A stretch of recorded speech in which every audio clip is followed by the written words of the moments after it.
So I want to welcome everybody to episode 5 of the Busy Money Cast. Today we're going to discuss wholesaling.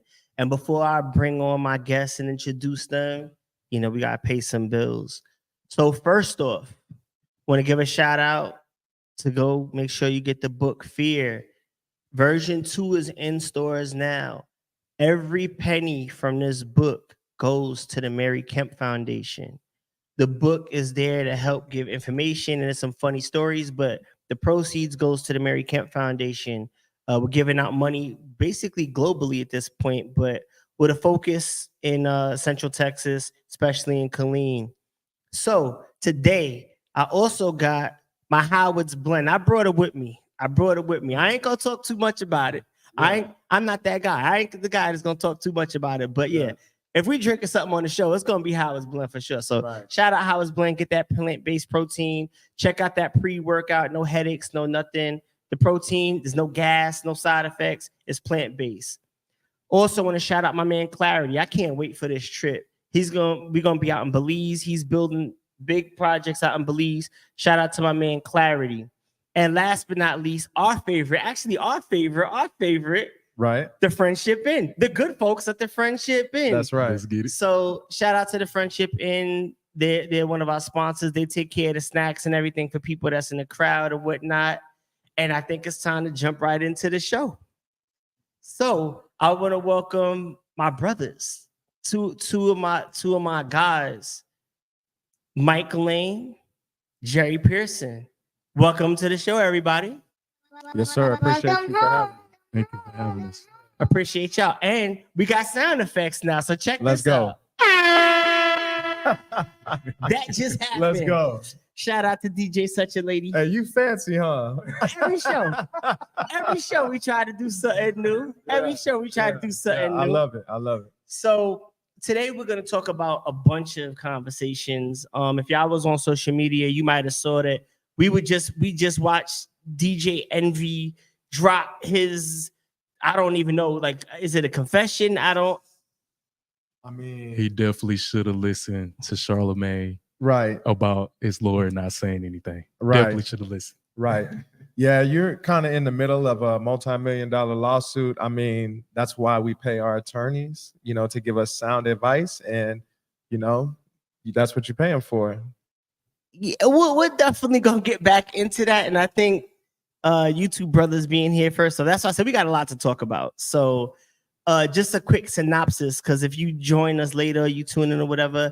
I mean, we got the hotel. We're going to talk about that. We got wholesaling. We're going to talk about that. We're definitely going to talk about current events. We're going to talk about our relationship. We're going to talk a little bit about your backgrounds and some hot button issues. So again, I want to thank y'all for being here.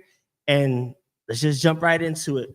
So real quick, start with Jerry. Jerry, where are you from originally? I am from North Carolina, born and raised. North Carolina. Oh, that's North Carolina. That's gonna be a point of contention at some point in the show. You'll see. Myke, where you from originally? So I'm actually from Fort Hood, Texas. I actually grew up on a military base right here, right next to Killeen, Texas. I didn't move to Killeen until I was in high school, 9th grade. So you one of the only people, like, I don't know if you've ever been to Atlanta, but you go to Atlanta, everybody you meet, nobody's from Atlanta. It's similar like that here. Everybody's right. I'm a transplant, ear transplant, coach transplant, everybody. You're homegrown. You're from Killeen. That's right. So you have roots in Killeen. That's right. And history, and then so I would say, if I'm not going too far, saying some sentimental attachment to some of the deals we're doing here. Yeah, absolutely. It'd be more like first generation roots because it was the military that brought my dad here. My dad came here. He was stationed at Fort Hood, retired at Fort Hood. And most times when you retire at Fort Hood, you move to Killeen or somewhere else in Central Texas, right? So that's how we got here. So that's about as far as my roots go. But we here now, right? And making major plays here now. So let's talk about this because it's gonna feel like Law and Order. It's gonna feel like today. this whole season is gonna just because it's a hot button issue. Envy, Cesar, like it's a whole. Oh, also last time I said Cesar Medina, that's one of my guys. Cesar Piña. Cesar Medina is a gem. He's a mensch. Shout out to Cesar. Right. So let's talk about the law, because a lot of times people have this misconception or this idea that wholesaling is like illegal, it's against the law. I want to let you guys speak to that, because you guys are some of the biggest movers and shakers in terms of wholesaling out here. Right. Talk about wholesaling. Is it illegal? Is it not illegal? Anybody? So wholesaling is actually very much legal, right? The only thing is that we don't really call it wholesaling legally. It's assigning your equitable interest or assignment of contract, right? So if I enter into a contract to buy or purchase a property that and I plan on closing on it, but then I go and try to sell the property, that's brokering. Now that's illegal, right? I cannot sell a property that I don't own unless I have a real estate license and operating under a brokerage, right? Now, I can sell my equitable interest or my position in the property utilizing that contract for a fee. So that's called an assignment fee. And that's how we get paid wholesaling real estate. Right. Some of you guys are going to want to press stop, rewind, take notes. I get it. We give away a lot of free game here. Right. But, you know, there's some stuff that you don't want to try at home because you can hurt yourself. We're not going to tell you how to write the contract if we're not. Right. They will for a nominal fee.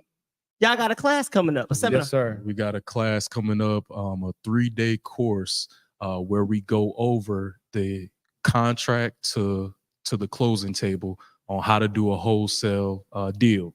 So www.prosperityinnovators.net. Go ahead and fill out that form and we'll get you right as far as get you signed up for the course. So you mean you're going to have a course where people pay you to learn stuff and they're actually going to leave with information? They're going to leave with some information to be able to take action right away and be able to get that wholesale assignment fee. You're able to do this with no real estate license, no pay stubs, right? And no credit checks. So you're able to get into the game right away. I'm going to ask you one more question because this is all about receipts. I ain't going to lie. I took it personally when Envy, and because we're all kind of well, let's say it like this. We're all black. Right. So boom, that's already a strike when it comes to certain people doing business and how they look at us and misconceptions and the way we carry ourselves or whatever. Like, because I'm not a suit and tie guy. Like, I'm not. And then you have somebody who's in high esteem taking advantage and then put people in situations, and this isn't an allegation, this is true, having people pay to come out to seminars and feel like they left with no information, right? But the upsell at the end. Sure. So I'm going to ask you this. You pay for the seminar, you get the information. Is there an upsell at the end? There is no upsell at the end. No. There's not a need for an upsell. The upsell should be you going out, taking action. And then if you decide to bring it back to us and say, hey, I need assistance with this, then we can partner on the deal. And then we can make some money that way so that we can not upsell, but we can upscale.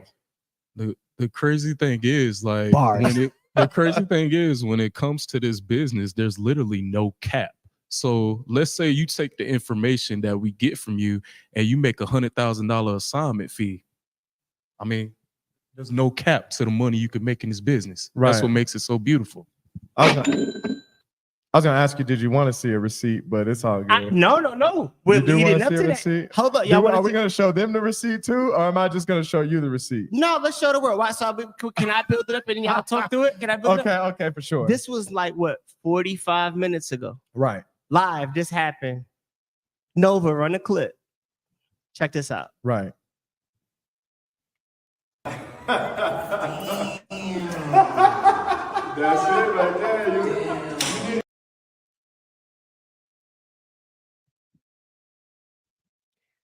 So you guys want to explain what they just saw there, and then we'll run back the clip again, and then Jerry has it on his page. Myke has it. You can see the full 1-minute video. What just happened in that video? So that was us paying one of our mentees' good friend a referral fee, a rather large referral fee. You know, that's right. Typically, a referral fee is anywhere from like $500, $1,000. We gave my man $7,500 cash. and we Cash spread money. it, and we spread it out on the table. And what he did was he ended up just bringing us a deal. He had a potential deal on the table to where he was already at the house, negotiated with the seller, but he didn't know how to quite put the pieces all together. So that's where Mykael came in, locked it up. I ended up finding a buyer, got him in, and then we got it cashed out. And then we paid him an assignment fee. Well, basically a referral fee, but I mean, that's like an assignment fee. And I really don't even like using referral fee, because if somebody, I had made this post the other day, like, and I heard it from Nipsey Hussle. He said that Rick Ross told him that the real impact is really blessing somebody. That's how you measure your success, is by how many people you bless, right? So if you bring me a referral fee and you just send me a number or send me a picture, that doesn't put me in position or you in position to really take advantage of that opportunity, right? Mentally and financially. What I want to do is I want to partner with you on it. That's basically what we did. We gave him a large portion of our assignment fee. We didn't give him a referral fee. Yeah, that was a lot. That's like 3 or 4 months salary, you know, of somebody who's working a 9 to 5, you know. So you don't think he's going to bring us back any more deals? I'm sure he is. And we recorded that process because we want other people to bring us deals also, and we're gonna get you paid. And we got the receipts to show it. So here goes one other piece about that. The average, you know, I like math and statistics and these type of things. The average realty commission in this area is about $2,400. Because the average home in Killeen is about 180, 200, 3%, you know, so they make about 3,000 here in Killeen. In Dallas, it's about 400, so they make about $6,000. My man just made $7,500. No schooling, no nothing, just because of the access to you guys. That's right. And y'all show love and move forward. Right. Do you want to share any more details about that deal specifically, or you want to jump into? Sure. So the first time that he worked with us, he made $10,000. So this ain't his first rodeo. That's why he brought the other deal to us, right? So this property was inherited, okay? It was going through probate. So it took a little while to get to the closing table, probably about 2.5 months. But we provided value to that owner as well, because he couldn't afford the lawyer's fees for the probate. So we covered that on our end. We knew we were making, you know, a 5-figure deal on it, right? So we covered the lawyer's fees. We were able to add value in that way. And we got it closed out with the title company. Like, title company helped facilitate everything. Our attorney in Temple helped facilitate everything. So, man, it was really a simple, easy transaction. They usually are. And before I jump into like the volume and the scale that we do in our history and whatnot, we're gonna go back to, I needed the pong pong. All I got is this. Yeah.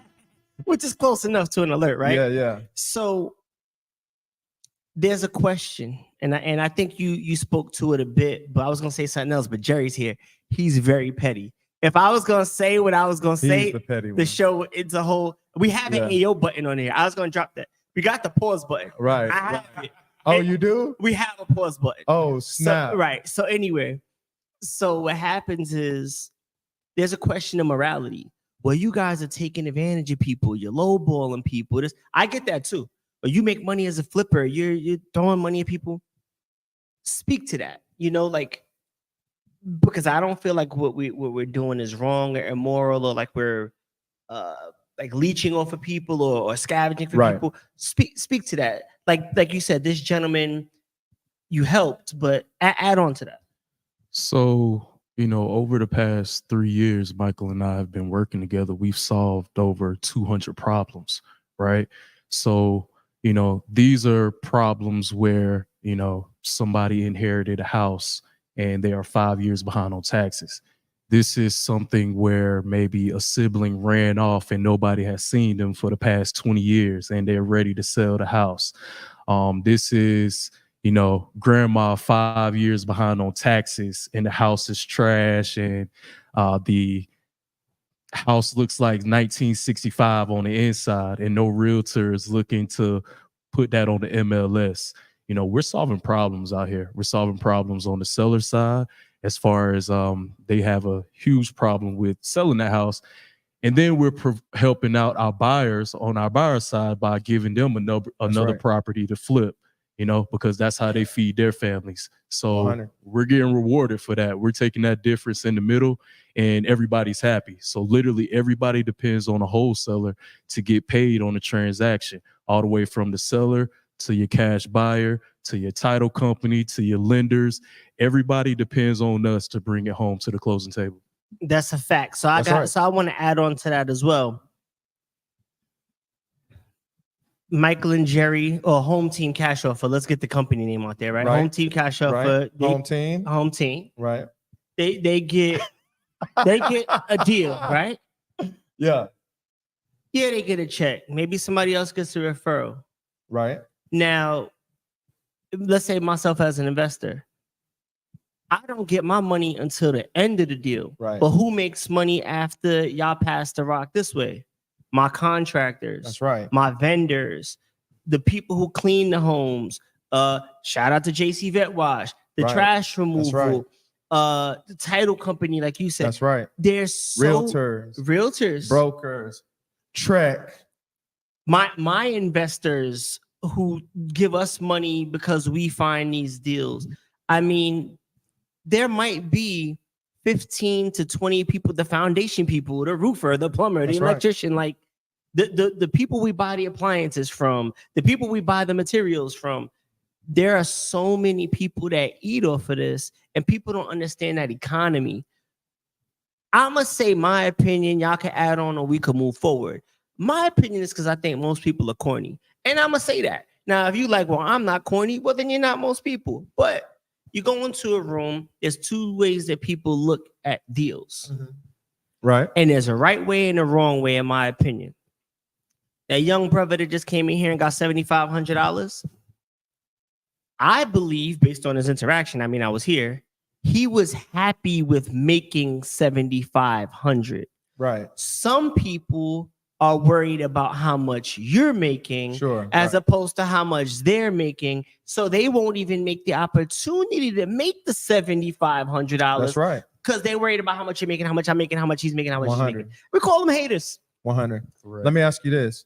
Who are the cornies? Who are the haters? Is it the normal, novice person that's interested in real estate but doesn't really understand it 100% from the outside looking in? Or is it the real estate professionals? You want to go first? You want to go first? No, you got it. Let's go. Let's get real. Let's get 100. Let's go. I'll press the button. Let's go. The press this button. Is it working? Yeah. Shots fired. If that works, shots fired. Hold on. Shots fired. I'm gonna tell you like this because y'all know. Come on with it. Listen, I'm not gonna stereotype anybody because it's a character. I know corny people that sell wholesale. You said it. I know idiots, and we had a right. There's shady people 100. from jump. 100. I know shady teachers. I know so no, there's suckers everywhere. Right. Or whether you grew up in the hood, whether you grew up white collar, old, young, make money, don't make. There's haters. That's why I said 80%. 4 out of 5 people in the room are corny. I ain't gonna stereotype and say broke people, right, or poor people, because there's a different. Like right now, I could be broke. Why I'm broke? Because we just bought a hotel. I'm getting ready to go buy a $2 million piece of property, and we talk about how many of us. We'll get to the millions. So I'm broke. I just bought 2 cars a few weeks ago, the same week. Like I'm not poor, right? Poor is here, right? Rich is here, poor is here. It's a mindset. But I'm saying, like, money-wise, I'm tight right now because I want to go buy a mobile home park. Facts. So I'm not going to. So, yeah, that's my answer. Jerry, you're up next. Name names, Jerry. No, don't do that. Name a realtor you don't like, Jerry. Don't do that. Don't do that. As You a wholesaler. Charlemagne, my fault. You He's Charlemagne. definitely Charlemagne. He's definitely Charlemagne. I think there's haters everywhere. Honestly, I think Both they are of y'all everywhere. are very political right now. I think they are everywhere. But things that we've learned in the past, as far as wholesaling, is we like to protect those partnerships, right? So there are extra steps that we can do as wholesalers to ensure that, you know, our clients, aka cash buyers, cannot see what we're making. Not because, you know, we Right. have anything negative going on or anything like that, but I want to protect our relationship. Sure. Because I have some really great clients, right? But I don't want to take that chance of them acting funny, Right. with them seeing what we make. Right. And they know not to take it personal, but I would much rather save that relationship, only because we had this problem one time before, and everything is just so much different now. Right? Can I add to that? And then Myke got to answer because he's gonna name names. No, I'm just like, he's like, Please don't. no. Can I add I got to a that? shot though. No. We could. We got. Hold up. Do y'all have to hide y'all numbers when we do contracts? No. No. Can I just one more? Can I say one more? Has there ever been times in the deal where y'all made X amount of money and I was like, damn, bro, y'all making too much? Could I? No. So you can explain. Yes. So Explain no. that. So no, he hasn't. Anytime where like a cash buyer, you know, ask you like, hey man, y'all making what? Oh wow, man, can you do it on this one and you could win on the next one? Like those are the ones that you just like, man, why are you doing this? But HA is he is really straightforward. A lot of the times I could send him a deal, long as I let him know everything was going on, he'll break it down and he will say, You keep going. yeah. He would break it down and say, hey, you know, as long as the description matches the actual property, there's no foundation issues, I'm at asking price. So as long as you know that ahead of time, we can move forward. And then So let me expound on that. And that's something you could be honest. Like I'm not bringing nobody up here to be like, yes, like Nah, for real. That's real. Well, What he just said is 100. as we developed our relationship, because we've been working together like 3-4 years, Yeah, like 3 years. Let me see if but you got that original picture, our first one when we really started having our discussions. What ends up happening is we have to like develop our flow. So like Mykael Right. and Jerry get like, let's say 10 deals, let's say for conversation. And then they send like the first 5.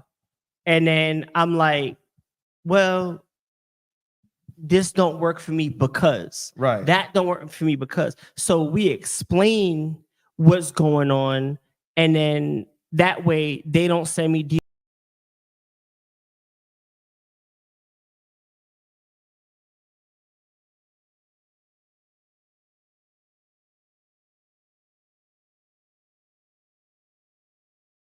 Making 20, would y'all make 10? So I can make 10. You know what I'm saying? Like that's not what it is. Right. It's hold on one second. We good? Okay. So it's I can't make enough money on this, so this is not a good deal for me. Y'all Right. go, and so I'm not gonna waste your time. Right.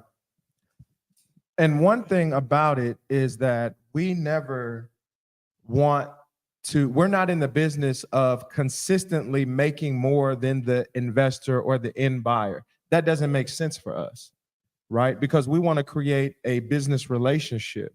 We understand that this is how you feed your family. This is how our investors, our cash buyers, this is how they feed their family. They don't want to spend or invest $100,000.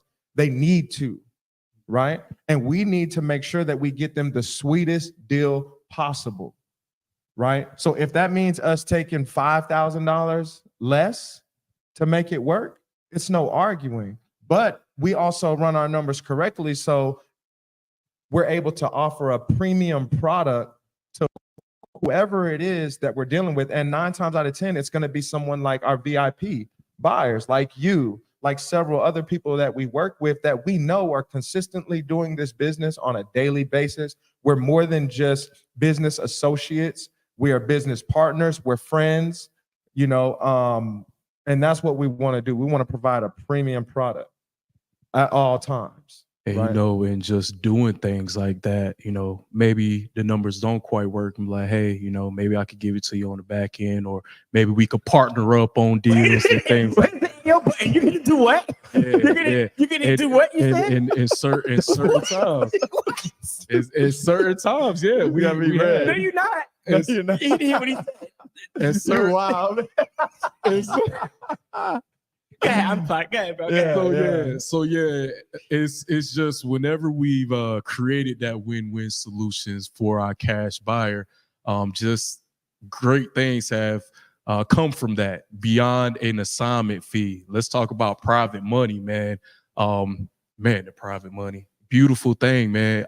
We're just getting introduced to so many different resources in this business, and we wouldn't have been able to do that on our own, but we were able to do that because we have cash buyers giving us their resources, giving us their private money lenders, becoming our private money lenders. So joint venturing. That's what I'm saying. So we've learned a lot from our clients. Yeah. So if y'all have any questions, now's the time. This information ain't free, it ain't cheap, but you're getting it on a discount because you tuned in, so you deserve to get your questions answered. Ask your questions. I'm gonna go with one more question, and then we'll pay some bills. But let's go to that. And we come back. I think we jump into our actual numbers, right? Right. So y'all started wholesaling. How many doors did you have when you started wholesaling? 0. 0 doors. 0. Okay. It's a means to an end. That's how most people who start out with wholesaling is. It's an opportunity, no contract, right? No licensure, no real upfront investment. Right. This would be a quick one, but I want to build back to the other point. Is it easy? Is it simple and easy mean two different things? They mean 2 different things, simple is a couple of steps. Is it easy? Do you close 2,000 deals a day? Is it easy? Answer is no. It's not easy. No. It's very simple. My son knows the concept of wholesaling real estate by just being around me. He knows, right? Concept is simple, but no, it is not easy. Now, granted, you could make that first cold call and you can make $10,000. You can make 1,000 phone calls and get 999 no's, and that 1,000 person wants to sell. That's just how the business works. All right, and that's one of the things I'm like anti-TikTok, and maybe because I'm old. But like, we only give right information here. Right. And that's why your course is so important, because you have like the book, run the title. What's the name of the book? 50 cold call objections. They giving you game 50 ways to keep somebody on the phone, because it's hard. You get hung up on all the time. I caught myself. Sure. So you get hung up on all the time. And you got to have a stomach for that, because it is sales at that point. It's depressing. Correct. It is depressing. That many times. It's depressing. Yeah, I know that you gentlemen and other people, it's a lot of work, and people drive for dollars, and I understand it's a big time investment. There's a lot of sweat equity and whatnot. So that being said, that was the buildup. You started 4 years ago? Yeah. With 0 doors 4 years ago. Right. I need a drum roll button. How many doors do y'all have now 4 years later? Count the hotel? You can take those 23, sure. It's 23 in the hotel? The front room. Okay. 36, 36 doors. 36 doors. 36 doors in 4 years. That's a 9-door year average. That's like getting a new door every 6 weeks. Right. It's like sneakers. Every month I get a new door, a new person paying you rent, a new revenue stream, a new tenant. Right. In 4 years, because of consistency and hard work. Last question, we'll pay some bills. Year 1, how many doors did you have? 0. I want to say, I feel like it was 0. Okay, cool. 0. Year 2, how many doors did you have? 1. I think it might have jumped up to like 1. Maybe I think our mindset started to shift, right? Our mindset started to align with our philosophy of why we should create cash in the first place. Mm-hmm. Year 3? We got about Probably about six. Yeah, Six probably about doors. six. 6 doors. So within this calendar year, you got 30 new doors Right. and counting. And counting. We're gonna come back. We're gonna talk about some more opportunities. If there, I don't know if you're counting as doors, but we'll come back. No, but let's pay some bills.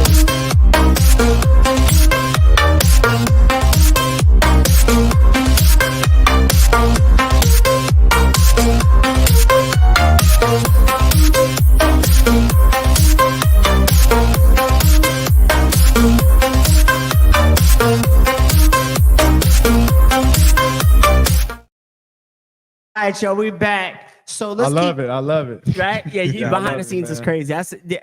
That's why I like hanging out with younger folk too. Jerry keep me young. Jerry keep me young. So 36 doors. The hotel, and this for y'all who consistently tune in, and for people who are gonna tune in later, like we're not gonna go too far into the hotel conversation because that's gonna be later. And we're gonna have a whole show just about the hotel. But if you want, we could talk because we don't have the hotel if not for Myke and Jerry. Let's talk about that. Right. So yeah, that was an amazing story. So my son is the one who inspired us to get a hotel. Every time he would get with me and Jerry, we take him and we pay him to take pictures of the properties, right? And he's always telling me, these properties are ugly, these properties are nasty. Why do you want to buy? He doesn't see, you know what I mean? He watches $1 million listing sometimes and watches them with these nice, extravagant houses and things of that nature, right? But he was infatuated with hotels. So he would, anytime we would travel or he would go with his grandmother, he would go to a hotel. He would always leave a review online. He wants to inspect the whole hotel, like go through every single floor, every single room. Whenever he gets in the room, he wants to understand how the bed feels. He wants to know about all the amenities. He's infatuated with hotels. So he told me one day, he was like, y'all need to buy a hotel. And before I was taught, when he would say something about like the nice houses versus the ugly houses, I'm like, you'll learn, right? But when he said this hotel thing, something just clicked in my mind. Like, okay, where are we at in the market right now, right? Are some of our local hotel owners struggling as well, right? So boom, that's just when I started knocking doors. I actually had 3 people tell me, yes, they'll sell the hotel. One was a little bit too high. The other one is pending, which we're discussing, right? And then this couple said yes. And what we did was what? We solved a problem. I know you'll get into it on episode 10, but they were headed out the door. They didn't know what to do. They were just kind of living there. It started costing them money to stay at the hotel, right? So what we did was we came in, we made an offer. It was an offer that made sense for them to retire on. And boom, we get our group together. We say, hey, look, let's come together. Let's become the first majority Black-owned hotel in Killeen, Texas. And boom, the rest is history. Hold on. Which one is it? Let's do that. Yeah, shout out to the B family. I ain't gonna say their phone name. I don't know if their privacy is like a Shout out to beautiful the B family. They was in it with 31 years or so. 31 years. I'll tell the story more as we move on. Let's jump into some hot topics. Before we get into today's announcement, because Envy went on, Jerry came. Did you hear what Envy said? I was like, what did Envy say? I don't know. What happened? Man. Before we go into that, let's build up to it a little bit. We're kind of going to go in reverse. And this is something that, I feel like I'm always transparent, so I get to take things personal. I'll be honest about this one.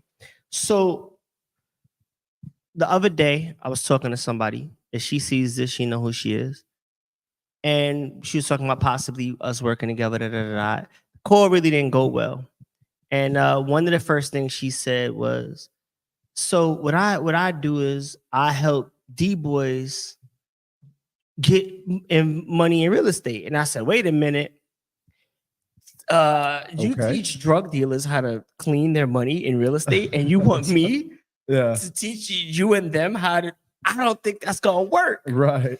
And I hope I'm giving her the benefit of the doubt that she kind of like paraphrased it, and that's not she didn't mean that. What she meant is she gives second chance people. Reform. Right. She needs to learn. She got. I think she got excited because we was on. I'm giving her the fair, but it still sparked something that I felt. I knew we were gonna have this show, and I wanted us to have this discussion. Because within that discussion, and again, if she watches this, she'll be like, "Oh, this is how he felt." Because I haven't talked to her since. I don't feel like it's really a need for us to speak, and now this is public record. So what happens is, oh, you think you too good? Oh, wow. You don't. Oh, you better than people from the. She don't know nothing about me. Obviously, Right. we've been friends for years. True. Myke, you want to share just a little? Have you ever been incarcerated? For sure. I've been incarcerated a few times. You know, I have a criminal record, but it was, real estate was, so I have a type of criminal record where you can't fill out too many applications. I understand. Right? That's why the DJ Envy and the Cesar Piña thing hits home personally for me, because you kind of put a bad taste in people's mouth as far as investing with someone they might have a history like that, right? But real estate was the way that was able to change my family, dynamic.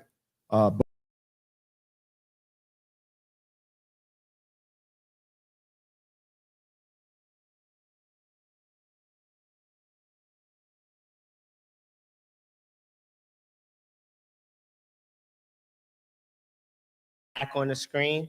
So we're just gonna take 2 seconds. I'll let Joshua hit mute on that. For sure. But again, and that's my fault. I'm just trying to make sure I shout everybody out that's tuning in. So we'll come back to my camera, come back to behind the scenes for now. So I just wanted to clear the air. And I feel like sometimes it's kind of like you have to like defend yourself. Mm-hmm. But to me, I don't like that's what the honest answer was about who's corny, who's not. Right. I don't think a specific group of people are anything one way, right? Right. It's the person. It's the person. It's the right. character. It's their choices. You know what I'm saying? Nope, we're not a monolith, right? So we have that discussion. And why I think that's important is because I want you to have the stage and I want you to get to say that, because I did think about that. I was like, wow, so this dude went to jail. So anybody who's second chance, my pops, like that's why I'm Hussein Abdullah. Like a lot of people know that, some people may not. Like my pops went to jail before I was born. You know what I'm saying? Came home, never got in trouble, and all, rest in peace to my pops. Like people, things happen. Sure. I'm not excusing Cesar at all. Right. We'll get into that conversation. But I also think that we need to continue to provide platforms and opportunities for people to work. We employ multiple people who came home and you know what I'm saying, turn their life around. And we'll get to that later. That's another podcast that we could talk just about that, because that's systemic and it's systematic. That's purposeful. 100%. And we actually got a program coming out called From Inmate to Real Estate, where we're gonna train and teach people that come out of the prison how to get into real estate wholesaling specifically, because within real estate wholesaling, you can earn the large amount of money in a short amount of time. Now, you don't have to stay in real estate, but you can take those proceeds from your assignment fee or whatever, and then put it towards your trucking business or your, your barber school license or whatever the case, because those are kind of the categories that ex-offenders fall into, either cutting hair, driving trucks, things of that nature, right? Trade, things of that nature, right? So inmate to real estate, you're gonna be seeing a lot of that soon. All right, let's go. 100%. You want to add on to that, or you? No. All right, yeah. So let's talk about our history and how we built up. Again, this is back when we were in a small office, just starting now. I had my office in the suite, you know what I'm saying? Like, and now we're in a whole different type of stratosphere. The numbers, the conversations we talk about. We had I was trying to get to the photo. I'm not gonna mess with this no more. I'm not doing it. I'll do this. Hold on, let's do that. Yeah. That's good enough for me right now to tap. Press the buttons. So now we had kind of like a challenge. Remember that. A discussion. You know what I'm saying? Yeah, that's the picture. The picture y'all seeing right now is a current one. I have a photo of us, and we'll put it up on social media. When we first kind of met, y'all got your red hoodies. That's right. We brokered our deal, and then got we the started. Shoes. Yeah, you got the book. You got the book, showing love off the rip. Yeah, real talk. And we said we were going to do 50 deals or so, and it was like a challenge. Right. I think we surpassed that. I had the spreadsheet. We definitely surpassed that. So, so in 4 years or less, we surpassed 50 deals. I had to look at several $1 million. I mean, the numbers are crazy. The numbers are crazy. We need a custom patch for that.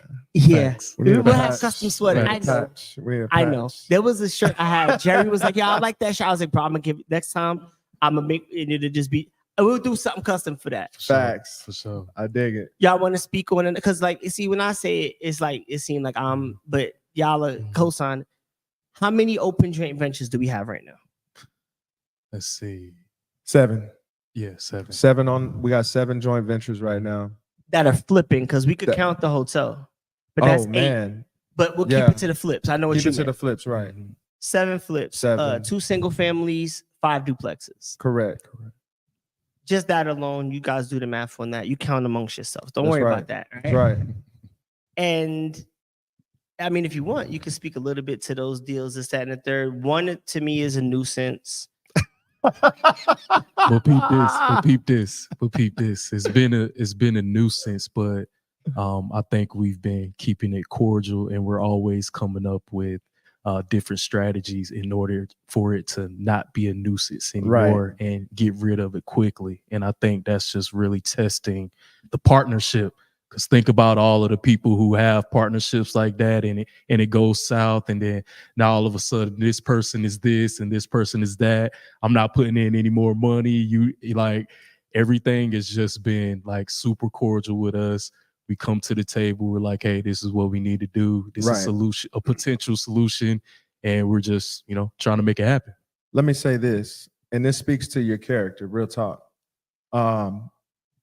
A little bit about that deal. I don't know if you know this, but I walked out of the house and I referred them to somebody else because I already knew kind of where we were going. Jerry will tell you, I'm more of like a visionary person. I'm a data person. I study the market. I study market cycles all the way up into like capitalist economic market cycles in finance and things of that nature, right? I'm not an economist, but I study them, right? So I'm always predicting something, right, Jerry? I'm always predicting something, whether it's pre-foreclosure numbers, whether it's price drops, whether it's inventory. That's my thing, right? I walked out of that house and I knew that specific thing. I had a feeling that wasn't going to work, right? You bought that deal because you said you would, not because it made sense. You get what I'm saying? Yeah. You bought that deal, or we bought that deal because you said you would, not because it made sense. And that speaks volumes about your character. And that's why we continuously do business with you and continuously reach out to you about information, about knowledge. That's why we're here right now. And that's why we're having the conversations like we had earlier. You know what I mean? Because that speaks to your character. You was just talking about the corny's character, right? So we kind of for us, you put yourself in a different category, just not because of that, but that was another aspect of, man, we got to rock. That's why when you send us the text messages and it's like, yeah, that time's coming up. It's like, man, look, it is what it is. I mean, let's do it. It is what it is. So yeah, I equate it to an NBA season, because in a calendar year, we do about 80 deals. Sure. Or MLB, we do 160, like combined 160 deals or whatever. Right. And some games you win by 20 and some you lose by 30. Right. Or 40, depending on what we. Right. You don't win them all. But as long as you win more than you lose, it's about putting yourself in position for the playoffs. Right. You know what I'm saying? And then at the end of the year, you decide if you're going to win a chip or not, or if you had a good season. You know what I'm saying? Right. So with that, Jordan or LeBron? Jordan. Oh, man. Jordan. All day. MJ. Yeah. I don't see MJ. how. North I wouldn't give a quitter the GOAT status. He quit. Come on. How now. you give a quitter the GOAT status? Come on If I now. quit on you today, Jerry, if I quit on you today, we got 3 more seasons. We got actually we got 6 more seasons. Come on now. Right? So we just went 3 years.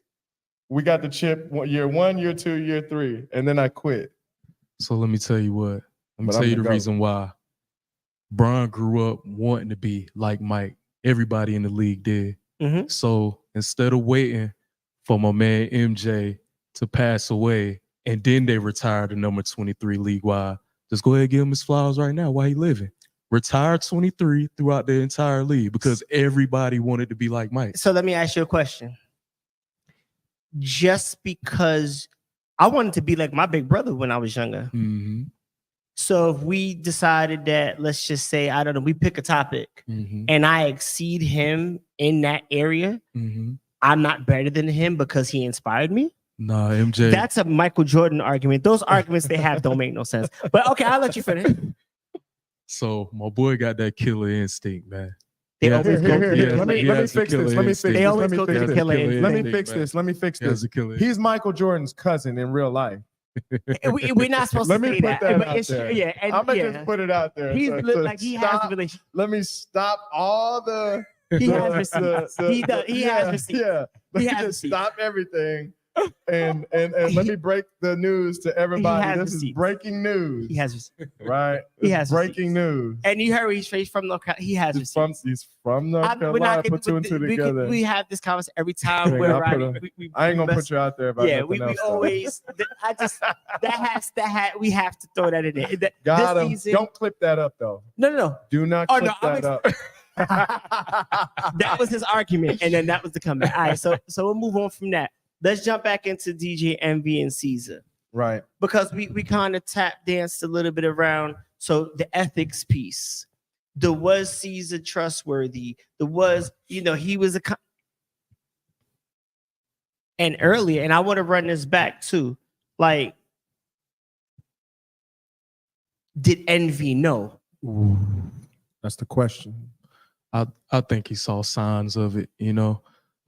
Whenever you do stuff like that, you got to do your homework on people, especially when they, you bring them on your platform and things of that nature, especially since you're putting ads out, doing road shows saying, we. Me and Cesar this, me and Cesar will joint venture, right? Joint venture on the deal, A lot of people are coming out on ABC, NBC, all over social media that are saying like, hey, Envy, I invested with Cesar because of you. So that's just one of those things, like, if Envy truly did care, I would say he would be out there on the front lines like Tony, the closer, like, hey, you know what?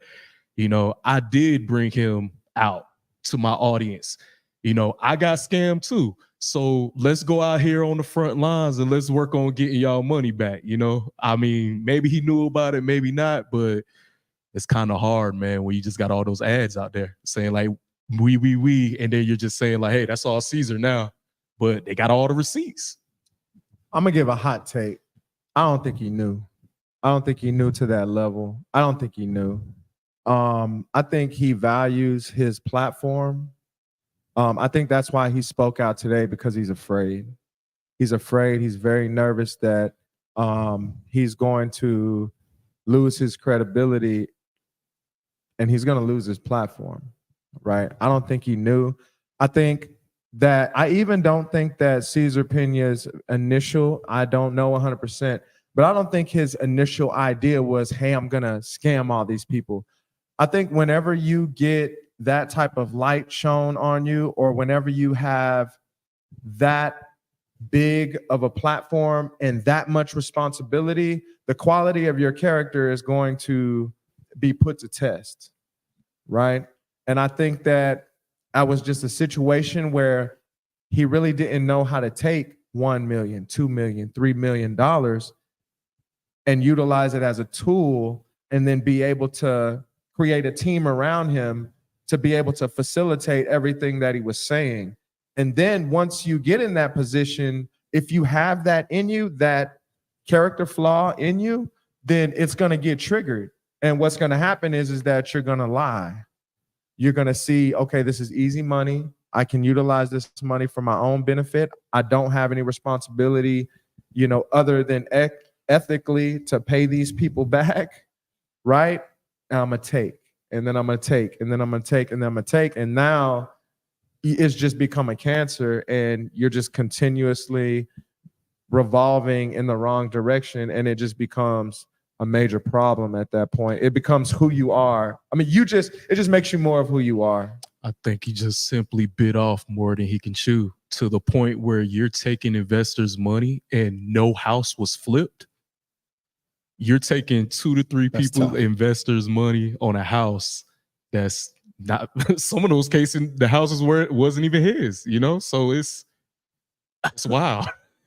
Yeah, because right now the allegations and accusations, but that one hurt. Like, you taking money for a house that you didn't even own or you sold 4 years ago. That one's a little disgusted. That's it's hard to defend that. So I'm gonna add on to your wisdom. So I'll say this: we're 51 minutes in, 40 to 45 minutes ago, y'all just had the opportunity to advertise your workshop. Right. How much money is in my bank account? From how much money? How much money is in my bank account? What am I? Oh, nothing. We didn't. You don't know. Anything. Oh, yeah. We don't know how much money is it? I don't know how much money I got in your bank account. Right. We sat here. I just said we did over 50 deals, 4 years. We hang out. We talk. We BS. We own a property together. Right. 2 of them. 7 of them. 8 of them. 8 of them. 8 of them. Yeah. One we're gonna keep. The other 7 we're gonna get rid of. 7 and flips. One we're gonna keep, and then we're adding on to the other deals that we're talking about. Facts. By first quarter next year, we could potentially add another 50 to 100 doors, another 4 to 5 properties, because now we're talking those conversations. That's right. But I don't know what your bank account is. I don't know what's going on with you. That's the conversation. And that's what Carl Webb said last time. Husband and wife don't know what's going on in their house. Parents don't know what their kids are doing. Sure. So I think the argument in general is tough because you never know. I think Envy knew because Envy keeps switching up his story. That's another thing. Yeah, well, I think it's just one of those things where he needs to take Charlemagne's and his lawyer's advice. Please stop talking about it. And I think when he found out, just my opinion from the outside looking in, I think when he found out, it was too late. It was too late to bust his bubble. Is to bust Caesar's bubble would be to bust his own bubble at that point. Because who's to say like Envy didn't get some money from that? Not saying he knew about it, but what if Caesar just ran game and be like, here, man, referral fee. And that's the conversation. And that's the difficult piece is that. So this is what I'll add on again just to so we can keep the conversation going. Is like I had a discussion about. I've been talking about this a lot because it's important to me, and it's actually it affects things. I know people who blew up in the last 3 years, right? Every 10 years is an ebb and flow. There's a hot season, it dries off, and 10 years we'll be right back to it. For a lot of people, this is their first high. Right. To add to your point, so much money was coming in his direction, and it's like, what do you do? And then if this is your first rodeo in terms of getting money, you're like, oh, the next deal is right there. Wow. That's cool. Yep. I know I lost, like, again, back to this deal. We lost some money on this. I'm like, okay, I have the money here. If I have to kick in, I can kick in. I could make moves. I'm making money on this deal. It sucks, but I got to take money from it. And then we got to keep, plugging the wealth, like filling it up. So, but I'm almost 20 years experience. Like I've experienced 2 cycles. Right. And also we built everything. Y'all remember the numbers, 0 to 2 doors to 5 doors to 36 doors. Right. Y'all built this up. So as y'all went, y'all learned how to like, all right, it's time to slow down. Correct. I don't think we should jump on this deal, whatever. Correct. Right. I don't know that he had the opportunity, and I'm not forgiving because you also have opportunities. And like I had a conversation today, like about that house. Right. Hey, your contract is about to end, and what you want to do with your money? Well, it comes up in 2 months. Well, what you mean? Why? I said, yo, the house ain't doing good. Right. But I need to know now in 60 days, do you want your investment back? Right.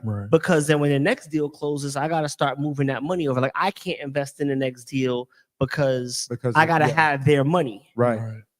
But that's me. And that's honest business and fair business and good business. Absolutely. Now to go back and then we could, circle back or move forward with the conversation. Like shout out to my wife. My wife's watching, you know what I'm saying? Like, the feds is always in the building. Shout out Mrs. Abdullah. Yeah, right. So we start getting money in a different way. Cause I gotta tell people like I had money, I was all right.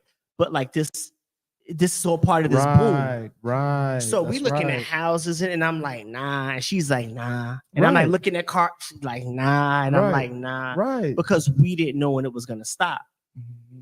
100. I know some people that made new bill. I bought some things. Sure. I might have got a watch. We might have went somewhere, but that's a one-off. So if you make 20 G's, let's say, and you blow 10, it don't matter because you still got 10 that is profit. Right. But if you make 20 and then you make a $5,000 monthly bill, what happens next month? If so that I know 20 some don't people come back, who fell into that and then got hurt in real estate. So there's a lot of different dynamics. But when it comes to Cesar and Envy specifically, I heard Envy say, yo, he got me for 500 G's, I heard man. him say that too. So the conversation that we were having was like, yo, I don't think he made it public because if he was able to string it along, he could have got his bread back. Yeah. And the last thing, and then I'll get your take on this, is in the video, not the one with Charlemagne, not his announcement. It was ABC that happened already. Right. It was one ABC? of them. Yeah, it was one of them. The first one. The local. It was like a channel. local New York right, channel. like so a local channel aired it, and then now it's going to be a national conversation. One of the people that got scammed was like, "Yo, Cesar came to me and he gave me all this. No, the jewelry, jewelry. In a box. I didn't see that because they bought all the pieces. They commissioned like 15 diamond pieces. Right. Yep. So they was taking that money and buying the piece. Maybe they had it when it was up. I don't know. I wasn't there. Man. But so what I'm saying is, on a street level, he tried to be like, yo, pawn it. So I think he tried to make amends. Right. That doesn't forgive doing people dirty. Nope. But I also believe that some of that was maybe he couldn't tell his wife because they just bought the new crib. Right. He got the kids in private school. They just got 3 new cars. Right. People don't have that humility. It also doesn't help that they interviewed Cesar's wife in like a $2,300 designer shirt. I don't know what kind of shirt it was. It was Chanel. Chanel. A Chanel shirt. Like that doesn't help. And then they ask her where the money at, and she says like that's a Cesar question. And she had 3 Cartier bracelets on. A Cartier Love bracelet alone is $6,500. Hers had diamonds in it. Now, how do I know that? Go back and watch the video. You be like, oh, he's right. Yeah. She had 3 Cartier bracelets on. Even if she got them from the Diamond District and they were like aftermarket, that's still $10,000, $15,000 and just bracelets and almost $3,000 shirt. But they had diamonds in it. If she got that from Cartier, just the Love bracelet with just the circles, that's 15 grand. Right now. And she had 3 of them on, plus a watch, plus that shirt, and she was walking into her mansion. So that's one of those things where she should have been hiding along with Cesar. so here's the thing that I teach. So I work with some ex-offenders right now in regards to helping them get their first deal. Right. One thing I tell them is that you have to change from the mindset, because I had to experience this. You got to go from being a hustler to a CEO. You have to go from being a hustler to a business owner, right? You can't have you can have the hustle, the grind, the grit, right? You can have that and utilize your skill set, your gift of gab, or whatever the case may be, but you have to study the market that you say you're going to play in, right? You have to study it. You have to know it. You have to be able to be predictable, especially when it comes to real estate. Anybody can make money in a peak season, right? It's not very difficult because the banks are out to play, money's flowing freely. It's very easy to get in the peak season. But what's going to happen when, where we're in right now in the market, the interest rates rise, there's very little inventory on the market.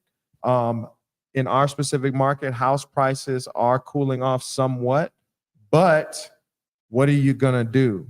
Right? Because those big time flips and spreads on assignment fees are not going to come as frequently because the money's not out to play. So you got to get creative. You have to know different strategies. Real estate is a game, and and it has different games within it.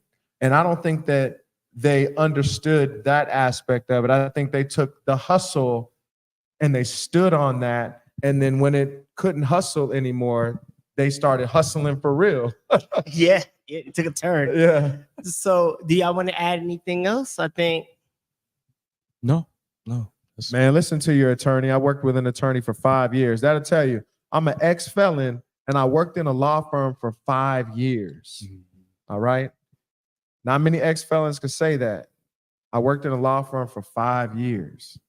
Please listen to your legal counsel. And don't say nothing. Y'all have any questions, anything before we go? Between that and just if you think about investing in somebody, check the receipts. Make sure they actually own the property, right?